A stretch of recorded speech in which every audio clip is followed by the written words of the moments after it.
Bonjour. Bonjour. Et merci les adolescents qui sont avec nous ici ce matin. Le message va prendre la forme d'un cours pour tous. Donc, si vous avez un petit bout de crayon, un papier ou quelque chose, ou une Bible, vous avez votre Bible avec vous, vous pouvez toujours l'ouvrir dans Romains. Tantôt, nous allons lire des versets dans Romains. Donc, le message prend la forme d'un cours et je pense que ça va nous aider à chacun parce qu'on est exposé à rencontrer des gens tous les jours, ou presque à tous les jours, et à témoigner par nos vies, par nos paroles.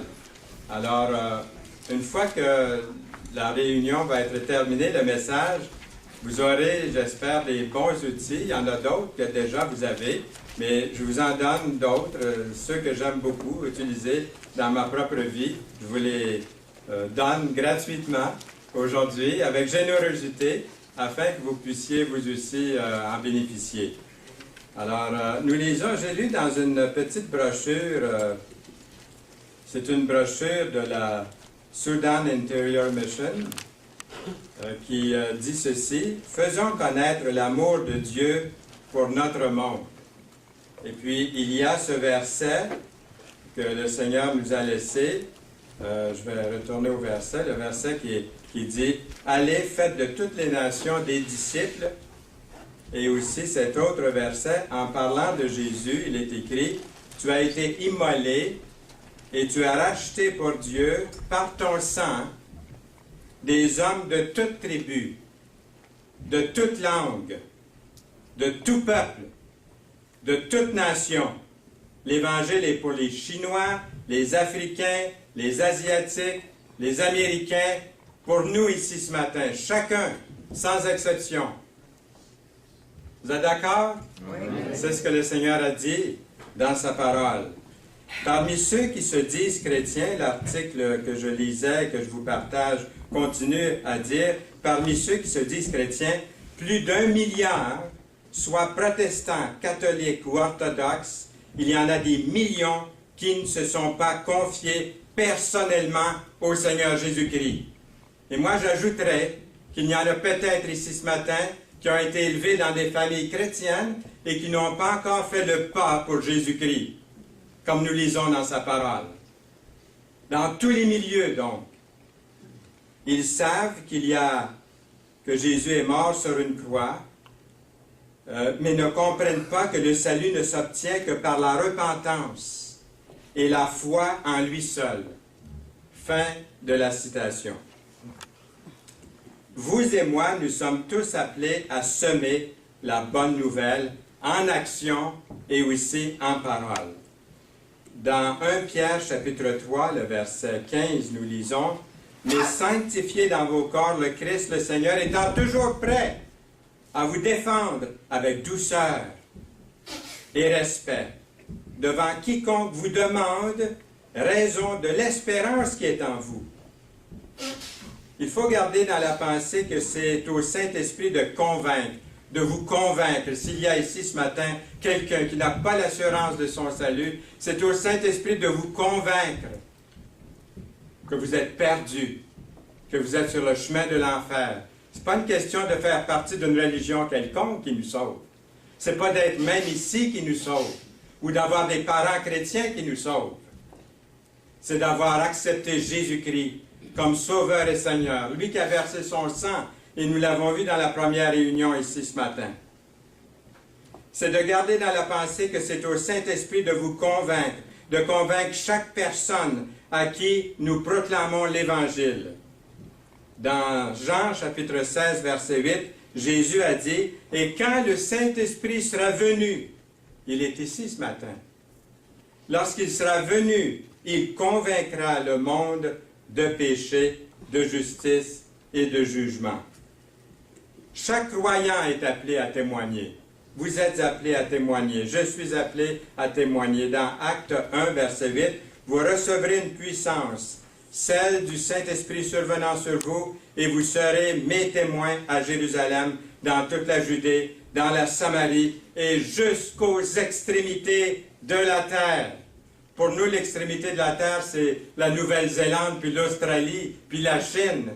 Mais pour eux, c'est nous l'extrémité de la terre. jusqu'aux extrémités de la terre. Vous n'êtes pas appelés peut-être à être ancien ou diacre ou évangéliste, mais vous êtes tous appelés à naître de nouveau. Nous sommes tous appelés à être des collaborateurs ensuite du Seigneur Jésus-Christ pour rendre témoignage. Chaque âme perdue que vous rencontrez, Dieu désire la sauver. Chaque personne que vous rencontrez. Dans 1 Timothée 2,4, il est écrit, Dieu veut que tous les hommes soient sauvés et parviennent à la connaissance de la vérité. La vérité est prêchée ici aujourd'hui et plusieurs endroits à travers du Québec et à travers le monde aujourd'hui.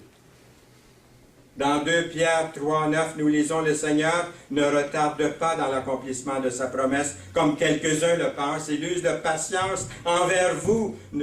Et puis il est écrit ensuite, il ne veut pas qu'aucun périsse, mais il veut, c'est son désir, il veut que tous arrivent à la repentance. La facilité à rendre témoignage vient avec la prière et la pratique journalière à témoigner. Dans 2 Corinthiens 5, 20, il est écrit, nous sommes donc ambassadeurs pour Christ, comme si Dieu exhortait par nous. Nous vous en supplions au nom de Christ, soyez réconciliés avec Dieu. L'appel que je vous donne ici ce matin par la parole de Dieu ne viendra peut-être plus jamais à vos oreilles et à votre cœur. C'est pour ça que c'est pressant. C'est pour ça que j'insiste à ce que vous écoutiez la parole de Dieu, que vous ouvriez votre cœur, si ce n'est pas déjà fait, pour le laisser entrer dans votre vie. La parole de Dieu restera toujours l'aide par excellence, par laquelle les âmes seront sauvées. Dans Romains 10, 17, nous lisons, « Ainsi la foi vient de ce qu'on entend, et ce qu'on entend vient de la parole du Christ. » Utilisons la Bible, la parole de Dieu. Dans Jacques 1, 18, nous lisons, « Il nous a engendrés, ou il nous a fait naître, selon sa volonté, par la parole de la vérité. » Dans Jacques 1, 18, la première partie du verset. La parole doit être dans notre cœur, dans nos pensées. C'est de répondre à la raison humaine par la révélation divine. La parole de Dieu, la Bible. Dieu n'a pas promis de bénir ma parole ou votre parole à vous, à tous, mais il a promis de bénir sa parole à lui, la parole de Dieu. Il a promis de la bénir. Mais il faut être préparé à utiliser la parole de Dieu. Et ça, c'est très, très, très important. Depuis plusieurs années, j'ai utilisé plusieurs façons de présenter le salut et je suis toujours revenu à celle-ci que je vais vous présenter maintenant, qui est ma préférée. C'est pour ça que je vous dis, si vous avez un bout de crayon, une Bible, même déjà dans votre Bible, vous pouvez prendre des numéros. Je vais vous demander d'inscrire des numéros pour que vous puissiez vous retrouver quand vous parlez à quelqu'un du Seigneur. Et si quelqu'un n'a pas l'assurance de son salut ce matin, quelle belle opportunité pour vous d'entendre d'une façon claire et précise le chemin du salut. Comment est-ce possible qu'on peut être sauvé? Vous allez l'entendre maintenant. Êtes-vous prêt à ouvrir votre cœur au Seigneur? Et à dire, oui Seigneur, viens dans ma vie. J'ai entendu le salut expliqué comme il faut. C'est à moi de dire oui ou non. Je commence par vous poser une question. Avez-vous déjà eu une expérience spirituelle depuis votre jeunesse?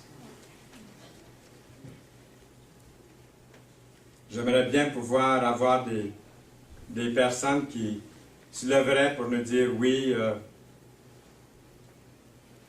j'ai eu un jour une prière, mais je vais pas vous la demander, parce que j'ai pas... Après peut-être la réunion, je pourrais vous demander. J'ai dit, j'aimerais pouvoir le faire, mais ça m'enlèverait tout le temps que je veux vous donner pour prendre ce message en note. Mais la question, je vous la pose, répondez-la dans votre cœur. Avez-vous déjà eu une expérience spirituelle dans votre vie? Laquelle? Répondez dans votre cœur, en vous-même.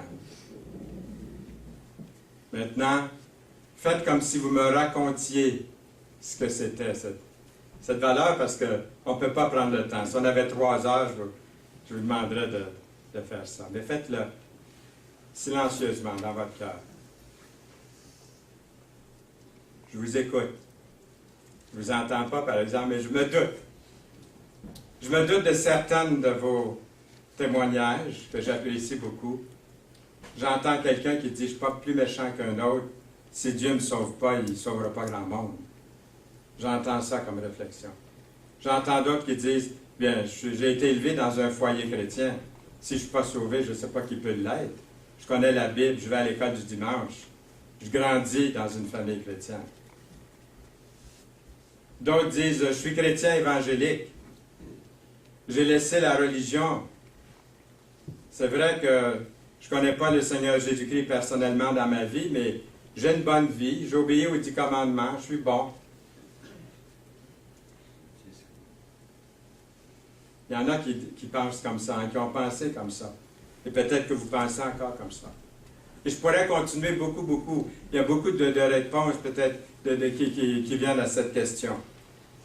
Un jour, j'ai posé la même question en utilisant les versets que nous avons devant nous ici aujourd'hui, que je vous partage. Et je demandais, c'était toute la famille qui était réunie. Il y avait une grand-maman qui était là. Elle avait demandé à tous ses enfants de venir. Il n'y avait pas un seul qui avait accepté Jésus comme son sauveur personnel dans la famille, mais ils étaient tous très religieux. Ils allaient tous à l'église, régulièrement, même plusieurs fois par semaine. Ils priaient.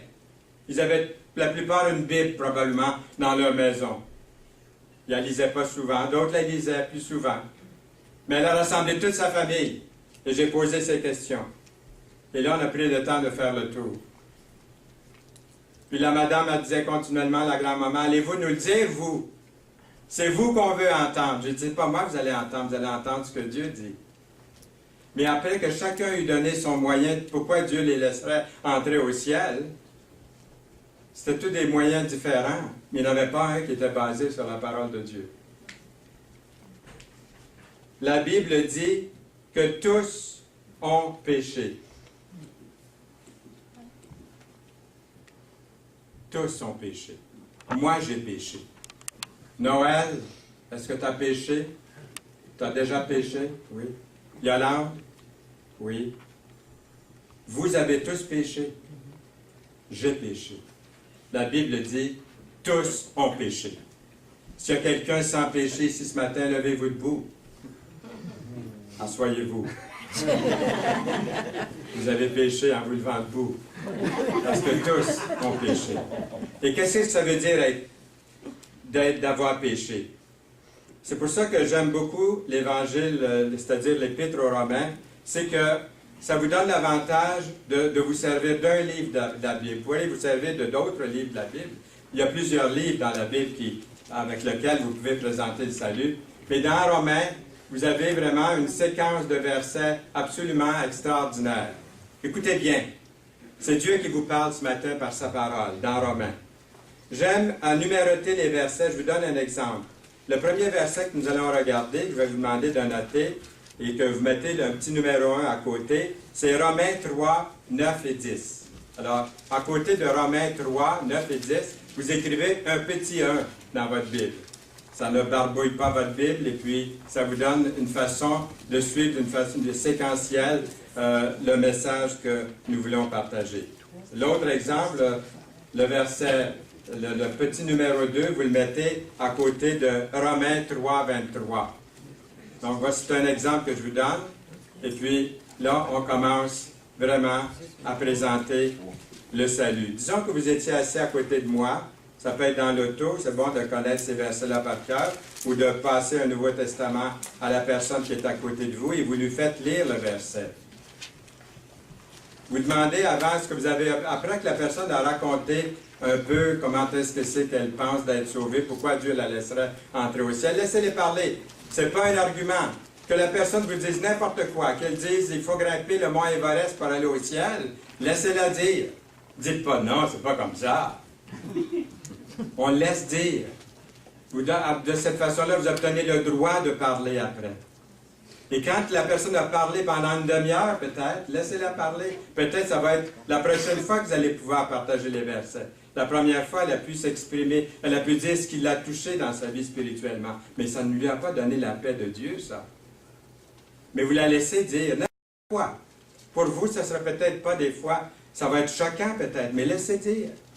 Puis une fois que la personne a tout raconté, là, vous pouvez dire à la personne, est-ce que vous avez objection à ce qu'on ouvre la Bible et qu'on regarde les versets? C'est rare que quelqu'un va dire non. Quelqu'un peut dire, je ne crois pas à la Bible. On va dire, est-ce qu'on peut l'ouvrir quand même?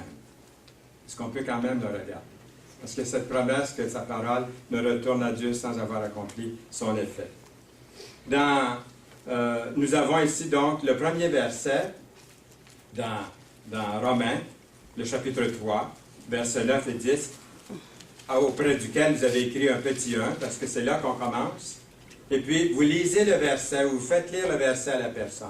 C'est écrit dans la Bible, « Quoi donc sommes-nous supérieurs? Absolument pas, car nous avons déjà prouvé que tous, juifs et grecs, ça veut dire nous, les Québécois autant que les autres, nous tous, nous sommes sous l'empire du péché, selon qu'il est écrit, il n'y a pas de juste, pas même un seul. » Pas même un seul. Donc, je ne suis pas juste, vous n'êtes pas juste, pas un seul est juste, c'est ce que la parole de Dieu nous dit.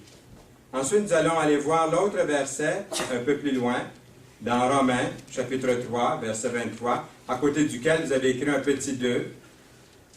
Et puis, il est écrit dans ce verset, « Il n'y a pas de distinction. Tous ont péché et sont privés de la gloire de Dieu. » Dans Romains 3, 23. Puis ensuite, vous continuez, si vous ne l'avez pas déjà fait, vous pouvez dire à la personne, « J'ai péché. Lui a péché, elle a péché.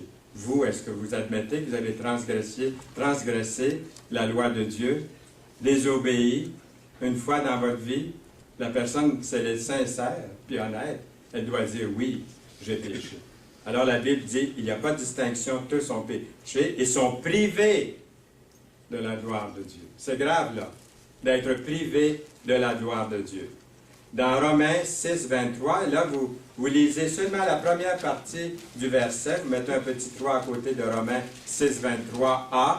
La première partie du verset, vous lisez, pour le moment, seulement la première partie.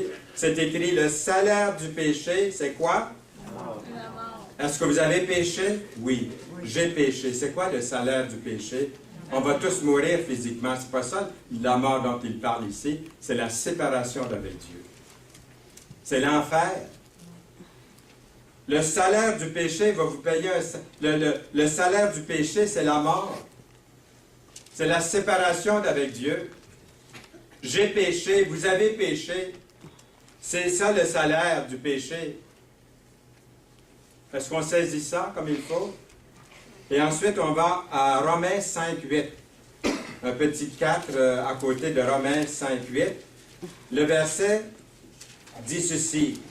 Et ça, c'est merveilleux, là. Et ouvrez les oreilles, le cœur, les yeux, parce que c'est écrit, Dieu prouve son amour envers nous, en ce que lorsque nous étions encore des pécheurs, et là nous avons les 5 mots, ça dépend des versions, là, mais les 5 mots les plus importants de toute la Bible, Christ est mort pour nous.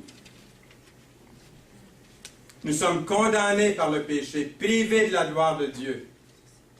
Mais Dieu prouve son amour envers vous. Alors que vous êtes pécheurs, Christ a donné sa vie pour vous. Comment refuser un tel don? Christ est mort pour nous. Ensuite, vous allez lire la deuxième partie du verset 23b de Romains 6 qu'on a laissé de côté il y a un instant. On a lu seulement la première partie. Vous pouvez ajouter le 5 à côté de Romains 6, 23b. Et là, c'est écrit, « Mais le don gratuit de Dieu, c'est la vie éternelle en Jésus-Christ notre Seigneur. » Ça devrait vous bouleverser si vous êtes une personne religieuse et qui pensait accomplir votre propre salut. Ça devrait vraiment vous choquer, vous bouleverser, parce que le verset dit bien le cadeau gratuit de Dieu, le don gratuit de Dieu. Gratuit, il est rajouté ici. c'est la vie éternelle en Jésus-Christ, notre Seigneur. Auriez-vous pensé ça? De lire ça dans la Bible? C'est écrit dans votre Bible, dans ma Bible, dans la Bible. C'est un cadeau que Dieu vous offre. Le voulez-vous, ce cadeau-là? Oseriez-vous refuser ce cadeau-là? Y a-t-il une raison pour laquelle vous refuseriez le don gratuit de Dieu? Ensuite, vous allez dans Romains, chapitre 10, et puis le verset 9, Romains 10, verset 9, et vous ajoutez le petit 6 à côté de Romains 10. Et là, vous avez le moyen ici. Si vous invitez Jésus dans votre vie ce matin, si vous lui dites oui, il y a quelque chose ici que le Seigneur vous demande. Si tu confesses de ta bouche le Seigneur Jésus, et si tu crois dans ton cœur que Dieu l'a ressuscité des morts, tu seras plus fort, sauvé. Plus fort, sauvé. Oui, oui. Si tu confesses de ta bouche, si tu le crois dans ton cœur. Moi, je le crois dans mon cœur aujourd'hui, puis je vous dis que Jésus-Christ est ressuscité, il est vivant. Je crois que Jésus est mort pour moi à la croix, qu'il a versé son sang. Je vous le confesse présentement. Faites de même, chacun de vous. Croyez-le dans votre cœur. Je ne peux pas le faire pour vous. Et confessez-le de la bouche. C'est ce que la parole de Dieu nous dit. Ensuite, c'est écrit au verset 10, c'est toujours le petit numéro 6, ça c'est les deux versets 9 et 10, ils sont ensemble. Car en croyant du cœur, on parvient à quoi? À la justice. Et en confessant de la bouche, on parvient au... Plus fort, s'il vous plaît. Au salut. Est-ce que c'est difficile à comprendre? Ça peut être difficile à croire. C'est la foi de placer en lui. C'est comme ça qu'on parvient au salut. C'est en croyant du cœur et en confessant de la bouche. Combien l'ont cru dans leur cœur et l'ont confessé de leur bouche? Plusieurs ici, hein? La majorité probablement. Merci. Selon ce que dit l'Écriture. Au verset 11, « Quiconque croit en lui ne sera pas confus. Il n'y a pas de différence en effet entre le juif et le grec. Ils ont tous le même Seigneur qui est riche pour tous ceux qui l'invoquent. Car quiconque invoquera le nom du Seigneur sera sauvé. » Amen. Votre décision de recevoir le Seigneur Jésus-Christ comme votre sauveur personnel est importante. Est-ce que vous voulez le faire? C'est à ce moment-là que vous pouvez demander à la personne. Demandez au Seigneur dans vos propres mots de venir dans votre cœur maintenant. Et vous pouvez même aider la personne. Moi, j'aime à aider la personne. Souvent, la personne ne sait pas au juste quoi dire.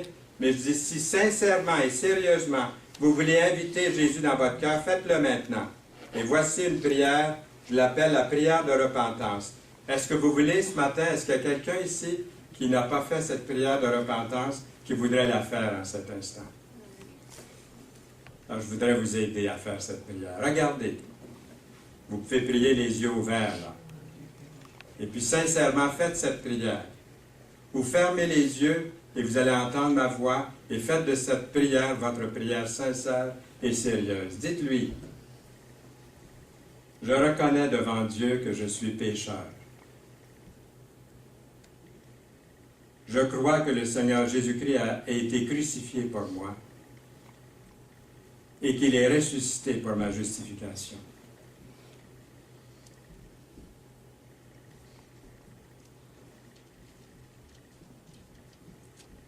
Je le reçois maintenant, je te reçois maintenant, et je fais profession de foi en toi, comme mon sauveur personnel.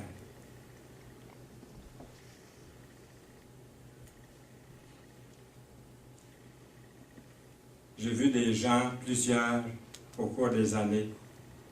Ça fait 62 ans que je connais Jésus comme mon sauveur personnel. Et combien de personnes, garçons, des filles, beaucoup dans les camps. Aujourd'hui, je les rencontre, son grands-parents. Puis ils me disent, j'ai accepté Jésus au camp, à Bethel, à Frontière-Lodge, au camp de l'Arche, au camp Brochet, ailleurs. Quand j'étais jeune, j'ai fait cette prière de repentance. Et ça fait 45 ans que je suis sauvé. Ça dure, hein? Ça dure, le salut. Ça dure combien de temps? Tout le temps. L'éternité. L'éternité. J'ai conduit des gens comme ça un peu partout. Un jour, au Mexique, vous voyez? C'est pour toutes les nations. Un homme qui a réussi, qui était à la télévision à tous les jours. Il y avait des clubs un peu partout, il était une vedette. Moi, j'étais un visiteur, j'allais travailler là au Mexique.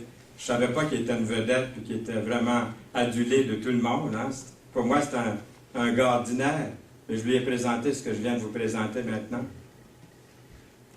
Le lendemain matin, on se levait à 5 heures, on commençait à travailler à 5 heures. Il y a un missionnaire, on était en train de déjeuner avec un missionnaire, il me dit, j'ai rencontré le patron de ce grand studio de cinématographie. Puis il dit on dirait qu'il marche 6 pouces au-dessus du sol. Il avait accepté Jésus la veille. Puis tout à coup, il rentre. Puis, vous savez, les Mexicains, ils ont commencé à donner l'accolade bien avant nous autres. Hein? Il m'a donné une grande accolade, puis il a dit aux autres qui étaient là, hier, il dit, j'ai accepté Jésus comme mon sauveur personnel. Déjà, il confessait. On n'avait pas besoin de lui dire. Excusez.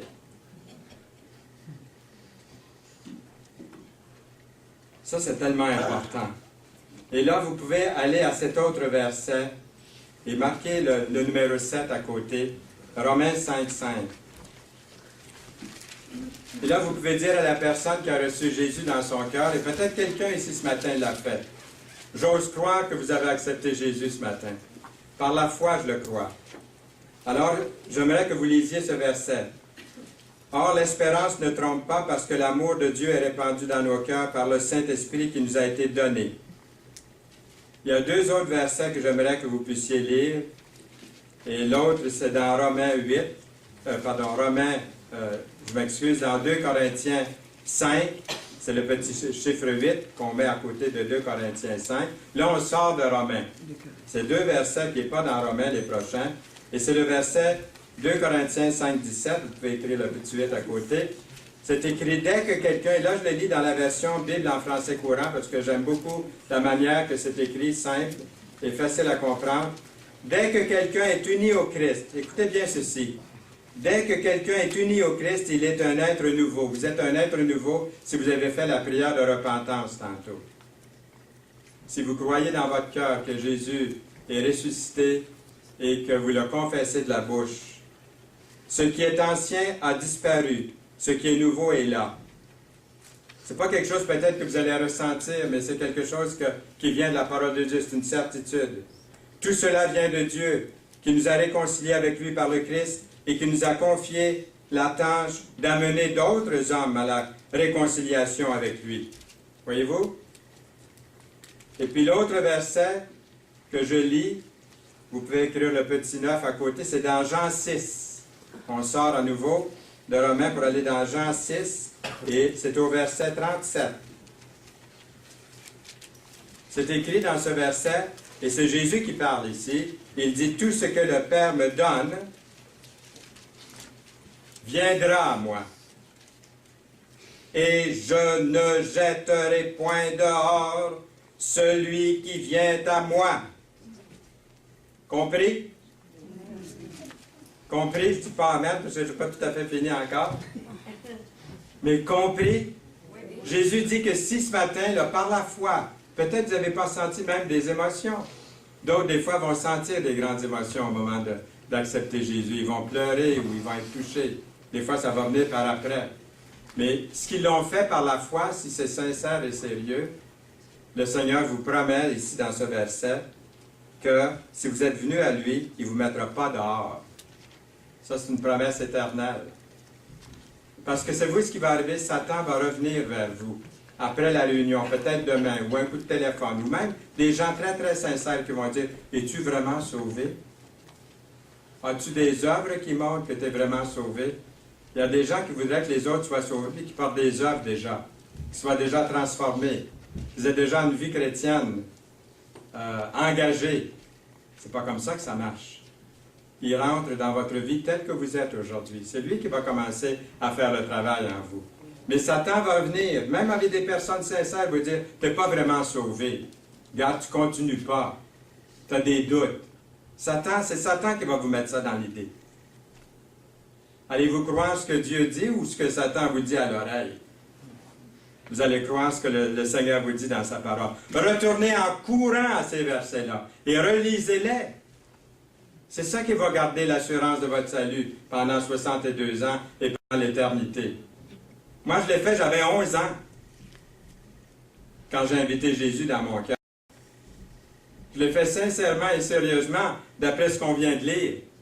Je n'ai pas pleuré, je n'ai pas sauté, je n'ai pas marché au plafond, je n'ai pas crié, je n'ai pas levé les mains en l'air, mais je l'ai fait par la foi.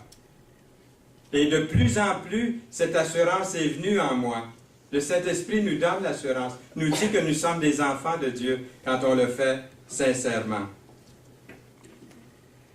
Et là, vous n'avez pas besoin de numéroter, on a fini de numéroter. Vous pouvez donner la main à la personne, lui donner la l'accolade, même si c'est la grippe AH1N1. Et puis vous réjouir dans le Seigneur, dire Amen, gloire à Dieu, parce que vous avez accepté Jésus comme sauveur.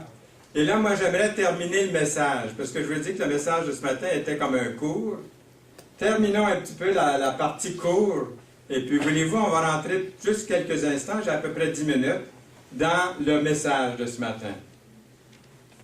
Le verset dit, Dieu a été manifesté en chair, justifié par l'Esprit, vu des anges, prêché aux nations, cru dans le monde, élevé dans la gloire.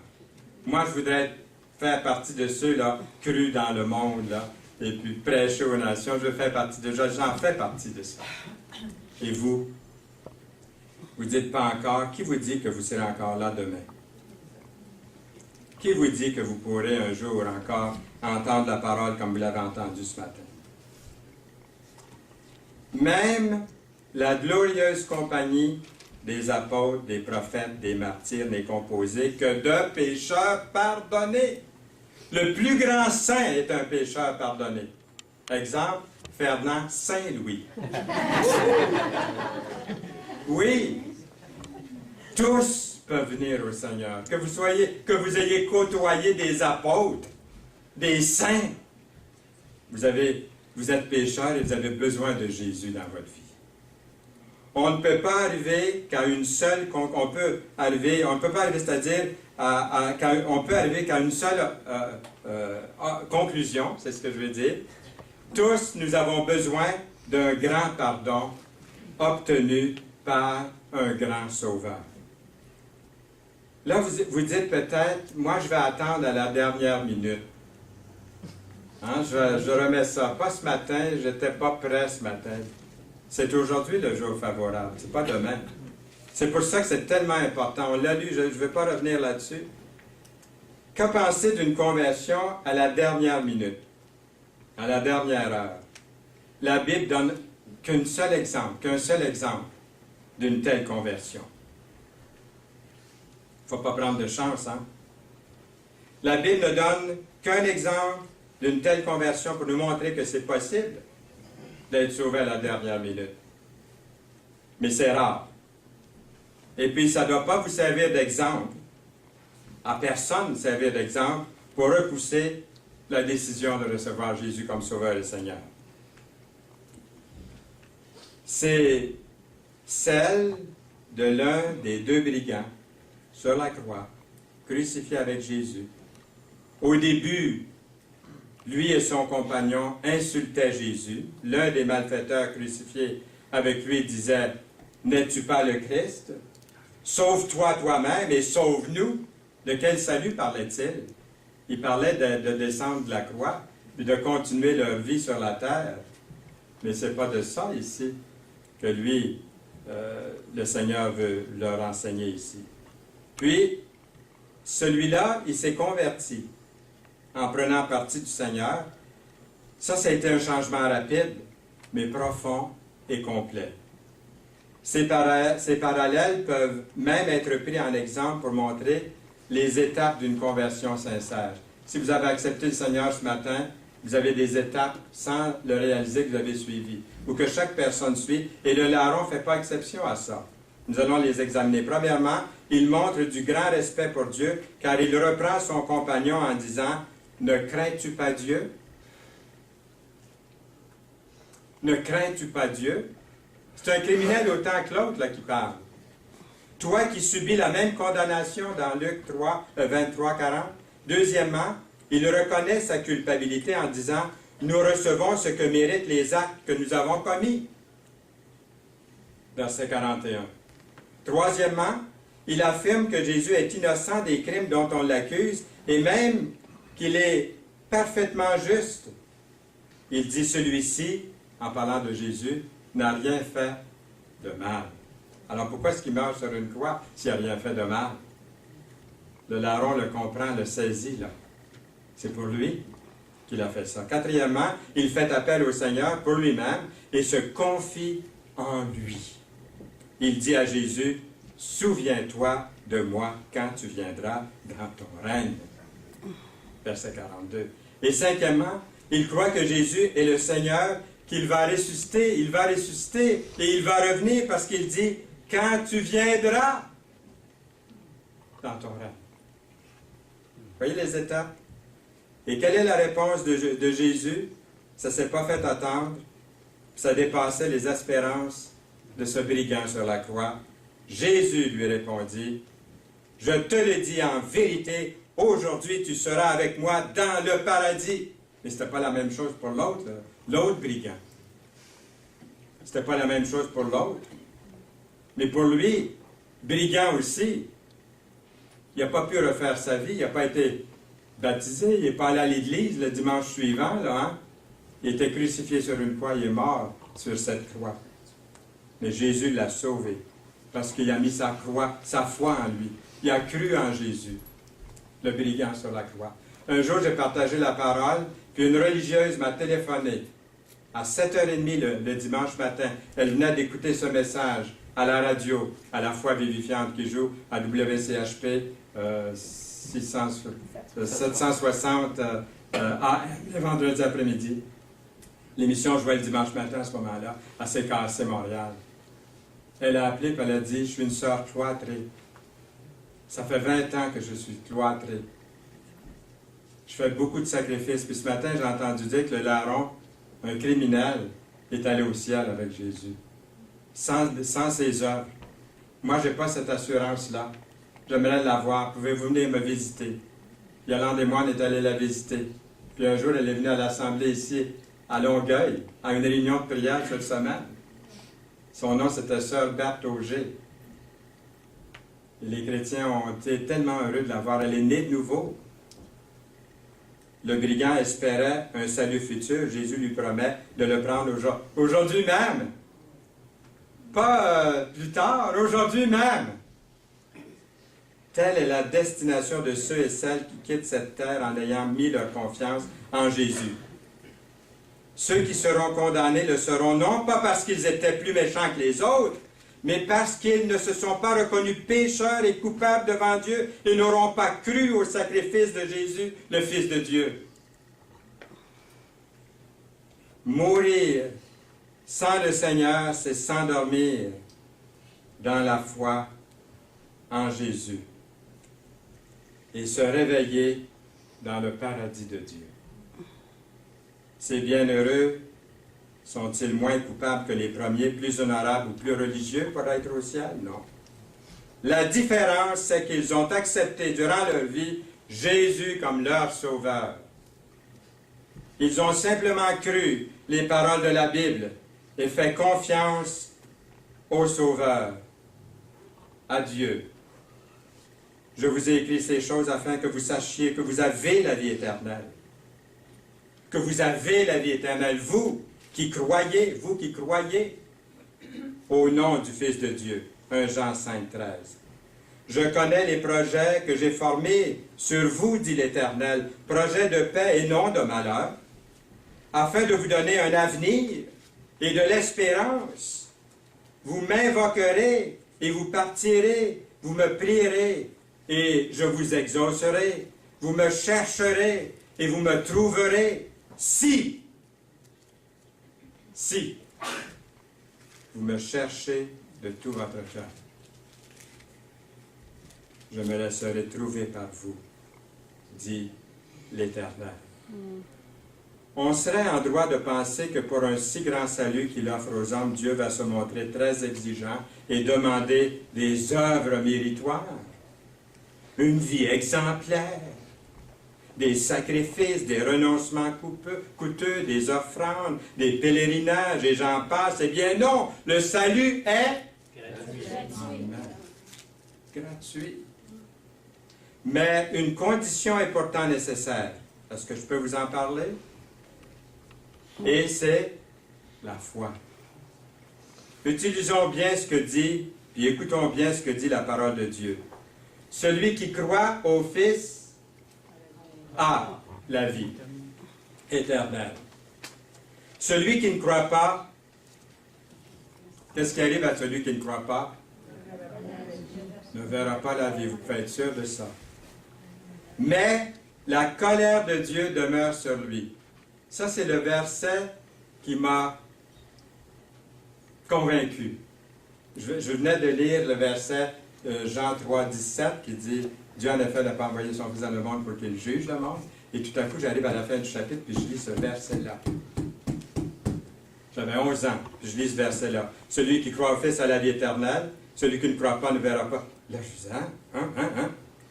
Mais la colère de Dieu demeure sur lui. Là, je voyais la colère de Dieu qui était suspendue au-dessus de ma tête. Réellement. Je dis, Seigneur, je crois. Je crois. Le fardeau a été enlevé. Pour toujours. Vous dites, c'est trop facile. J'aimerais mieux gravir les centaines de marches de l'oratoire Saint-Joseph. C'est pas ça qui peut nous sauver. L'avez vu, hein? L'avez-vous vu? Comme je le vois ici. Le Seigneur dit, le temps est accompli, le royaume de Dieu est proche. Repentez-vous. Croyez à la bonne nouvelle. L'Éternel est près de ceux qui l'invoquent. Il est près de vous ce matin. Tu es bon, Seigneur, tu pardonnes, tu es plein d'amour pour ceux qui t'invoquent. Toutes sortes de versets qui disent ça. Et là, la deuxième chose, c'est la repentance. Jésus est apparu pour ôter les péchés, nous lisons. Et ensuite, nous lisons, le cœur est tortueux par-dessus tout et méchant, qui peut le connaître? Je vous donnerai un cœur nouveau, je mettrai en vous un esprit nouveau. Puis ensuite, c'est la foi. D'avoir la foi. Tout ce qui est né de Dieu triomphe du monde, et la victoire qui triomphe du monde, c'est quoi? C'est votre foi. Il vous reste une chose. Si ce n'est pas fait, là, c'est de venir au Sauveur. Vous dites comment? Il y a encore une fois, le Seigneur a dit, « Venez à moi, vous tous qui êtes fatigués et chargés, et je vous donnerai du repos. » Jésus a dit, « Je suis le chemin, la vérité et la vie. Quiconque nie le Fils n'a pas non plus le Père. Quiconque se déclare publiquement pour le Fils a aussi le Père. » Est-ce que vous voulez venir à Jésus ce matin, là où vous êtes? Est-ce qu'il y a quelqu'un ici qui voudrait le faire sincèrement? Dire, oui Seigneur, je veux venir à toi ce matin. Je veux te donner ma vie. Le Seigneur dit, je me tiens à la porte et je frappe. Si quelqu'un entend ma voix et ouvre la porte du cœur, j'entrerai chez lui. Je souperai avec lui et lui avec moi. Faites la prière de repentance. Vous avez une deuxième occasion ce matin. C'est rare que je fais ça dans un message. Deux fois la prière de repentance. Mais je vais être certain qu'un jour, quand je serai au ciel avec le Seigneur, que je verrai tous ceux que je vois ici ce matin avec moi au ciel. Alors répétez sincèrement cette prière maintenant. Seigneur Jésus, moi aussi je veux croire en toi. Je veux me détourner de ce qui ne m'a pas donné la paix et l'assurance de mon salut. Je me détourne de ma vie passée, de mon péché. Je veux me tourner vers une personne vivante et authentique, le Seigneur Jésus-Christ. Seigneur Jésus, viens dans ma vie. Je t'accepte comme mon sauveur personnel. Je crois que ton sang, versé à la croix, me purifie de tout péché. Merci Jésus pour cette nouvelle vie. Amen. Amen. Combien l'ont fait sincèrement cette prière dans leur cœur? J'espère que vous l'avez fait ce matin, que Dieu t'a parlé, que c'est pour toi aussi ce que tu as entendu, que ce n'est pas pour les autres. Tu t'en échapperas pas. Viens au Seigneur Jésus ce matin et dis-lui, Seigneur, merci pour tant d'amour pour moi, pour un tel sauveur, au nom précieux de Jésus-Christ. Amen. Amen.